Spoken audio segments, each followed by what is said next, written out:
dua hari sebelum pameran dibuka, 19 siang hari seperti ini, saya diundang ke ruang rapat Satyanega dan orang bernama Bramantya bersama dengan kurator Suwarno didampingi Jarod Mahendra, direktur, orang yang bernama Hari.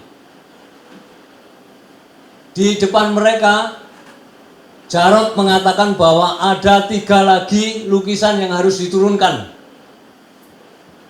Dengan alasan itu mengganggu dan tidak sesuai dengan relevansi pameran. Dengan makanan, itu adalah simbol atau bahasa seni yang saya simbolkan orang-orang kaya, termasuk orang-orang urban seperti kita semua ini. Tanam padi, makan keringatnya sendiri seperti petani, kan tidak.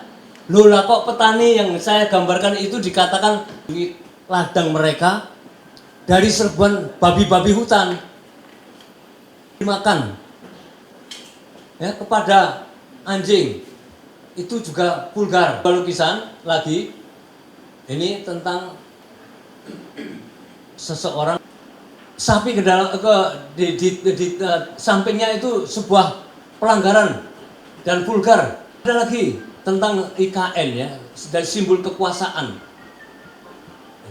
itu juga vulgar. Yang celaka lagi Konoha 1 itu yang dianggap paling vulgar, dan Konoha 2. Konoha 1 itu simbol dari sebuah kekuasaan yang ada relevansinya dengan kedaulatan pangan, di mana kaki sang penguasa itu di atas pundak orang-orang bawah. Jadi kaki penguasa itu ada di pundak rakyat, dibebankan di atas pundak rakyat, di punggung rakyat. Itu adalah simbol. Karena memang faktanya begitu kok. Penguasa ini nggak akan bakal ada kalau tidak hidup di atas pajak yang dibebankan kepada rakyatnya. Itu simbol. Nah, Konoha 2 itu ada gambar manusia biru, berwarna biru saling jilat-menjilat ke atas. Dan yang dijilat itu telanjang, nggak pakai baju memang. Dan itu dikatakan kemesuman bagi mereka. Pertama, saya jelaskan, di dalam bahasa seni rupa, telanjang itu adalah simbol dari kejujuran, simbol dari ketolosan. Karena kita lahir itu polos, nggak pakai baju, nggak pakai apa-apa. Itu adalah simbol kepolosan. Nah, kalau itu dianggap itu sebuah kemesuman, berarti otak orang yang mengatakan bahwa itu mesum, bahwa itu sanggama, itu orang itu berpikir pikirannya sebatas itu. Tapi amat sangat disayangkan kalau seorang menteri yang hanya menteri kebudayaan, saya katakan, menteri kebudayaan, mendapat laporan dari secara subjektif dari seseorang bahwa lukisan ini adalah lukisan yang mesum, ya, diasumsikan mesum, meskipun dia sang menteri ini belum pernah melihat sendiri karya itu, ya, belum pernah melihat, tetapi dia sudah berani mengambil sebuah penghakiman bahwa itu mesum berdasarkan atas laporan subjektif, ya, laporan subjektif orang lain. Amat sangat disayangkan seorang pemimpin kebudayaan, ya, pemimpin kebudayaan kok begitu mudahnya percaya dengan laporan orang tanpa harus menyelidiki, mengerti bentuknya, ya, seperti apa, memaknai bahasanya. Ini sebuah tindakan yang perlu dipertanggungjawabkan. Perlu dipertanggungjawabkan.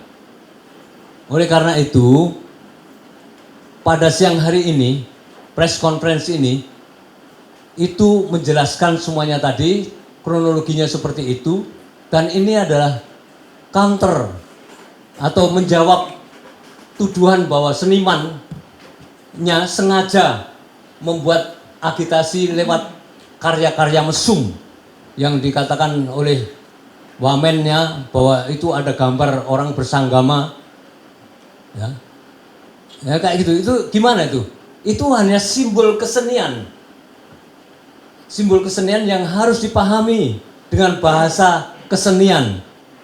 Tidak bisa kesenian dimaknai dengan bahasa politik kalau tidak memiliki tendensi kekuasaan yang sangat distortif untuk sekali lagi memanipulasi hati dan pikiran rakyat yang sebetulnya ingin merdeka.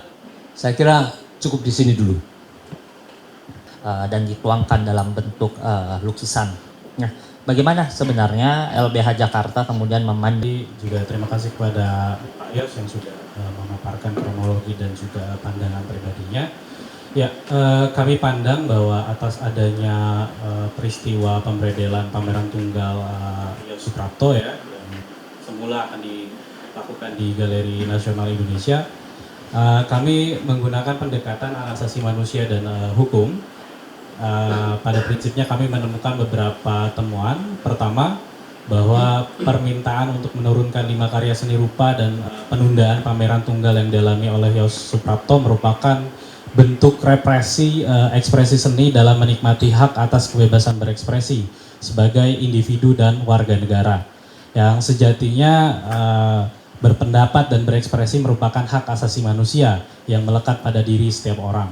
Nah, hak tersebut dijamin juga dalam kerangka hukum nasional maupun prinsip-prinsip HAM internasional ya, diantaranya pasal 28E ayat 2 Undang-Undang Dasar NRI 1945, kemudian pasal 28E ayat 3 hingga pasal 23 ayat 2 Undang-Undang tentang Hak Asasi Manusia.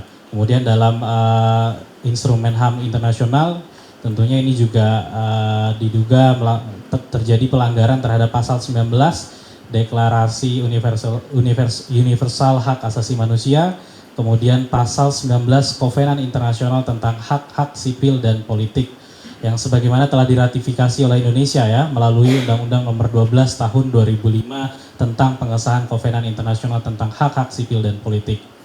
Nah, kemudian yang kedua, karya seni yang akan ditampilkan oleh seniman Yos Suprapto bukanlah merupakan bentuk ekspresi yang dibatasi menurut instrumen hak asasi manusia internasional, melainkan merupakan bentuk ekspresi yang sah ya. Pihak Galeri Nasional tidak menyampaikan alasan rasional berkaitan dengan pelarangan dan penundaan pameran. Kita tidak menemukan adanya pelanggaran yang itu berkaitan dengan peraturan internal di Galeri Nasional Indonesia seperti itu ya.